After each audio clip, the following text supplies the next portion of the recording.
여러분 안녕하세요. 안녕하세요. 오! 저 엔데시리 저 헤더하는 거 봐라 저. 아니 이게 세비야의 전형적인 문제라니까. 지금 크로스 너무 좋았거든. 근데 앞쪽에서는 오캄포스가 바이시클킬 하려고 넘어지고 있고 뒤쪽에서는 엔네시리가 헤더를 제대로 못하고 있고. 아니 저는 뭐 엔데시리 어떻게 기대도 안 했기 때문에. 오! 알았어. 야 신분우. 아니 아케는 키가 안 큰데 저런 상황에서 헤더가 엄청 좋거든요. 그래도 세비야가 제법 잘 풀어 나오네. 네. 경기 초반에 흐름을 잘 잡았어. 네. 오 좋아. 연결했다. 지금 숫자도 괜찮고 맨시티 지금 수비기 이전 타이밍을 세비야는 최대한 노려야 됩니다. 달려. 이거 그냥 적극적으로 붙여야 돼. 오! 우와! 아니 그러니까 세비야는 이런 식으로 엔네시리. 빡빡 붙이고 그냥 다이렉트하게 그래, 박스 그래. 안쪽으로 볼 투입하고 이래야 돼. 그래야 어쨌든 골이 나오거든요. 야 엔네시리 오늘 너를 비판하고 너를 욕한 거 다 사과한다. 야, 역시 말라가 레전드. 아. NSC는 말라가 레전드거든요. 그러니까 단순하게 가는 게 세비야는 가장 좋은 방법이에요. 오!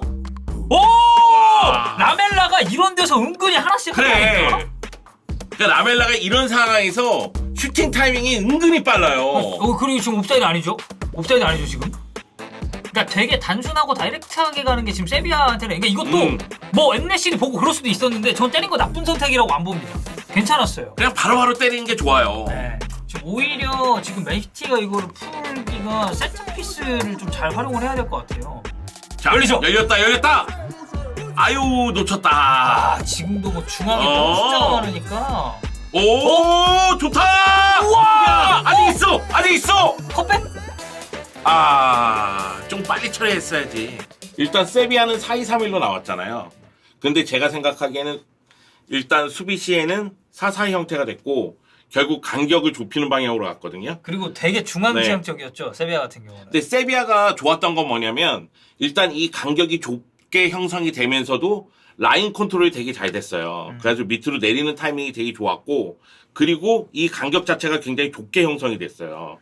그러다 보니까 맨시티가 중앙을 뚫기가 어려운 거예요. 자 여기가 이제 아케 포지션 자리였고 그리고 이제 후방에서 이제 백스리 형태가 될 때는 그바르디올 아케 그리고 여기가 이제 아칸지 이제 워커를 이쪽으로 올리면서 그릴리시 폭 벌렸죠.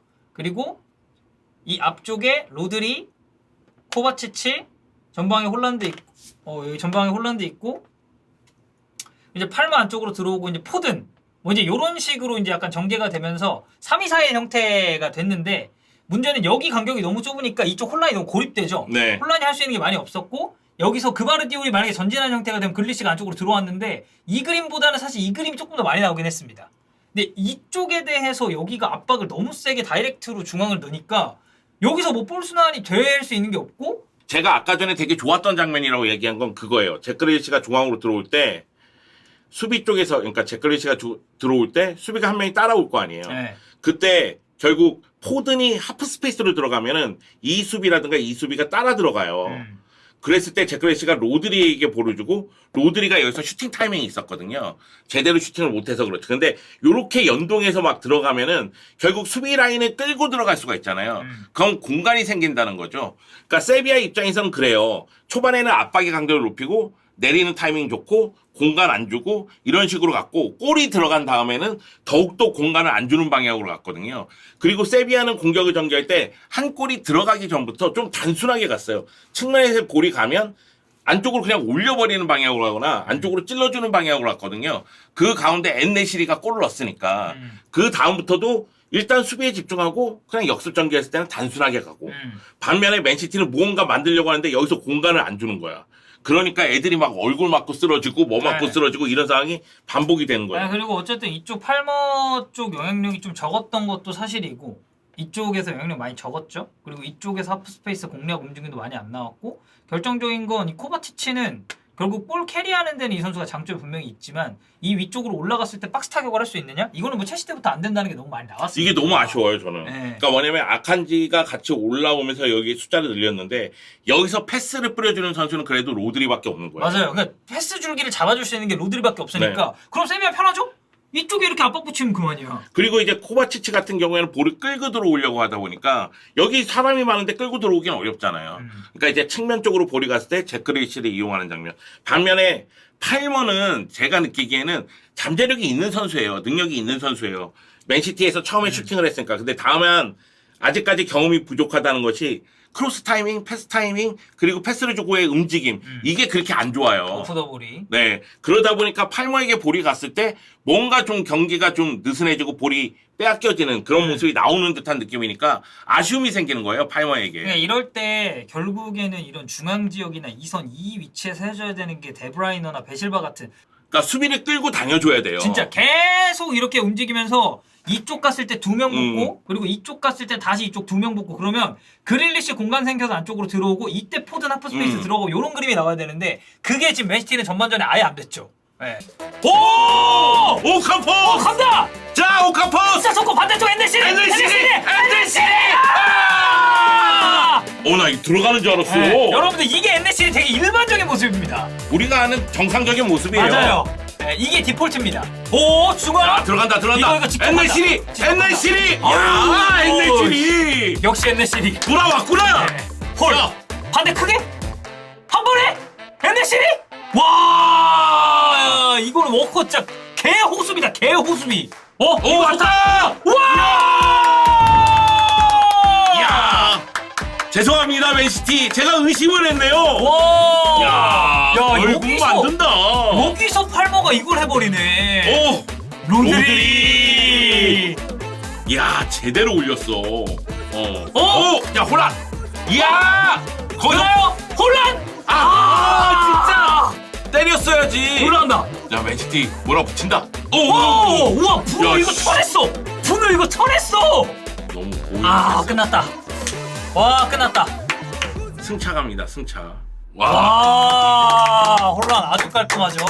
와, 아니 잘 쳤다. 이거는 임팩트도 더 좋았어. 오, 잘 쳤다.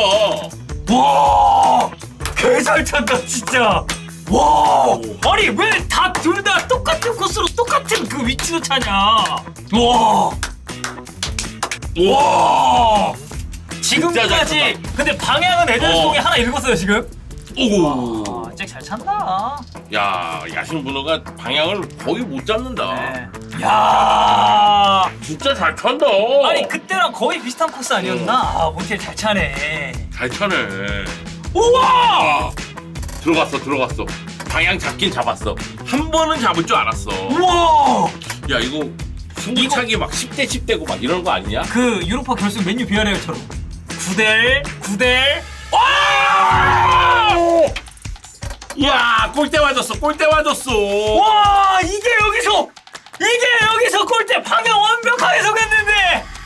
와, 근데 맨체스터 시티 축하합니다. 네. 자, 맨체스터 시티와 세비야의 UEFA 슈퍼컵 결승. 결국 이제 승부차기 끝에 맨체스터 시티가 커뮤니티 실드에서는 승차 끝에 좌절했지만 슈퍼컵은 우승 트로피를 들어올렸습니다. 네, 양팀 모두 마지막 킥커까지 가는. 어떻게 본다면은 모두가 성공시키면서 마지막 순간까지 왔기 때문에 이거 어떻게 될지 모르겠다는 생각이 들었는데 구델리 선수의 슈팅이 크로스바 맞고 나오면서 결국 승부차기에서 맨시티가 5대4로 앞서면서 우승을 차지하게 됐습니다. 일단 저는 제가 이제 먼저 좀 말씀을 드리자면 경기가 시작하기 전에 조금 더 부상 관련해서 결장자나 이제 좀 리스크를 안고 경기한 쪽은 저는 맨시티라고 봤고 세비야도 물론 이제 결정자들이 있었습니다만 그 선수들이 원래 빠지는 선수들이 그냥 빠졌기 때문에 사실상 세비야는 베스트 11이 모두 나온 느낌. 맨시티는 뭐 덕배 없죠, 뭐 후뱅디아스 없죠, 베실바 없죠, 스톤스 빠졌죠. 많이 빠졌는데 그래도 저는 맨시티가 조금 더 우위라고 생각했거든요. 근데 막상 경기를 까보니까 점유율 맨시티가 높고 뭐 슈팅도 여러 번 때리긴 했지만 결국 조금 더 효율적으로 풀어나가면서 이 되게 단단한 수비 구조를 구축하고 역습으로 한 방을 노린 건 세비야였거든요. 네. 그래서 저는 이 세비야가 준비한 특히 이 맨델리바르 감독 특유의 4-4-2 시스템 그리고 여기서 유연하게 4-2-3-1 내지는 4-3-3으로 바뀌면서 역습 상황에서 또 이제 한 방을 노리는 이제 엔네시리의 결정력만 조금 더 좋았더라면 이건 세비야가 더 경기를 유리하게 풀고 갈 수 있지 않았을까. 저는 전반전 경기 운영 자체가 세비야가 매우 좋았다고 생각을 해요. 전반 초반에는 압박의 강도를 높이면서 맨체스터 시티의 빌드업을 방해했고 그쵸. 그리고 라인을 내렸을 때는 오밀조밀하게 아예 밀집 수비를 보여주면서 홀란드도 묻고 다른 선수들이 슈팅할 수 있는 공간을 거의 내주지 않았거든요. 네. 그 가운데 굉장히 직선적인 공격을 펼치면서 엔네시리가 헤더로서 선제골을 얻는 모습이 나왔고 그 다음에도 역습을 통해서 맨시티의 수비를 최대한 괴롭혔거든요. 그런 모습 봤을 때는 전반전 경기 운영이 매우 좋았는데 그러니까 맨체스터 시티 입장에서는 후반전에 로드리의 그 환상적인 크로스 하나 그리고 팔머 선수가 좀 아쉬움이 있었는데 그 상황에서 헤더로서 동점골을 넣으면서 승부의 추를 맞췄고 그 다음에는 맨시티가 완전히 흐름을 타면서 경기를 주도하는 모습이 나왔습니다. 물론 전반전부터 이 경기 끝나는 순간까지 경기를 주도한 쪽은 역시 맨시티예요. 맞아요. 그리고 맨시티가 소요 시간도 훨씬 더 많았고 네, 점유율도 훨씬 높았고 네. 슈팅 숫자라든가 아니면은 전체적인 공격 횟수에서 맨시티가 앞서 나갔거든요. 네. 다만 세비야의 밀집 수비 앞에서 고전했던 것도 사실이죠. 그러니까 역습이나 이런 게 아니라 단순한 지공 형태로는 뭔가 풀 수 있을 만한 실마리를 못 찾았고 그 와중에 느껴졌었던 건 결국 케빈 데브라이너라는 이 플레이메이커의 존재, 추가적으로 베르나르도 실바처럼 그 활동 폭을 넓게 가져가면서 2, 3선 모두 관여할 수 있는 선수의 부재가 좀 느껴진 게 맨시티 아니었나. 네. 팔머 선수가 좀 아쉽다고 얘기했지만 결국 팔머 선수의 골로 이 승부차기까지 갈 수가 있었으니까 팔머 선수도 나름대로 해줬다는 생각이 드는데 오히려 수비 라인에서 좀 아쉬움은 있어요. 그바르디올도 조금 더 적응할 필요성이 네, 있고. 맞아요. 그바르디올은 시간이 조금 필요할 것 같아요. 그리고 아칸지 선수를 이렇게 공격을 전개할 때 미드필더까지 올리는 플레이. 여기서 아칸지가 볼터치가 조금 아쉬움이 있었어요. 네. 그리고 미드필더 라인에서 로드리가 정말 고군분투하는 모습이 있었는데 코바치치 같은 경우에도 좀 아쉬움이 있었다. 네. 그러다 보니까 맨시티가 아예 그냥 상대를 압도하기에는 어려움이 따랐던 경기고 그 가운데서도 결국은 뭐 홀란드에게 패스를 제대로 못하면서 어려움을 겪다 보니까 이 경기가 쉽게 풀리지 않았던 그런 상황이었습니다. 일단 홀란 쪽에 볼터치가 너무 없었고 아까 영주 형도 한번 강조를 하셨지만 그 세비야의 4-4-2 중앙 수비 블록 두텁게 하면서 라인 간격 확 좁혀버리는 이거에 맨체스터 시티가 좀 효율적으로 공격을 했다라고 보기가 약간 애매한 그런 경기 흐름이었는데 결국 세비야는 그거예요. 지난 시즌에도 세비야가 문제였었던 건 2차전방에서의 결정력. 결정력. 그러니까 결정적인 순간에 누군가 한 방을 해줘야 되는데 그게 없었기 때문에 시즌 내내 물론 유로파 우승을 했지만 시즌 내내 좀 되게 좀 곤란스러운 상황이 많았었고 오늘 경기에서도 결국 엔네시리가 한 골 넣긴 했지만 이 선수들 놓친 찬스가 그 중에 하나만 들어갔더라도 오히려 맨체스터 시티가 무너지는 그림이 나올 수도 있었는데 이번에도 세비야의 발목을 잡은 건 결국 최전방에서의 결정력이었다. 엔네시리가 골 넣긴 했지만 그 기회들을 다 놓치면서 결국 이제 비판을 받을 수밖에 없는 상황이고 그럼에도 불구하고 라파미르보다는 엔네시리가 낫거든요. 맞아요, 맞아요. 그러니까 엔네시리를 선발로 쓰고 계속해서 교체 타이밍을 늦게 잡을 수밖에 없는 이게 이제 세비야의 고민거리라면 고민거리다 이렇게 말씀드리고 싶고요.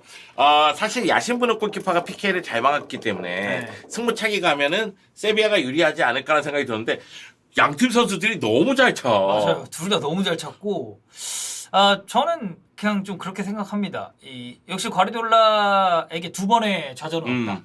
커뮤니티 실드에서 한 번 이제 좌절을 했지만 이번 이제 UEFA 슈퍼컵에서는 결국 이제 또 같은 그런 느낌 또 공교롭게도 팔머가 골 넣고 승부차기를 갔으니까 근데 여기서는 이제 또 우승을 하면서 결국에 맨체스터 시티는 이번 시즌 출발이 이렇게 되면 이제 엄청 좋은 거죠. 그럼요. 컵 하나 들고 시작하는 거니까. 네, 커뮤니티 시드는 아쉽게 놓쳤지만은 커뮤니티 시드는 맨시티가 이미 맛보는 음식이에요.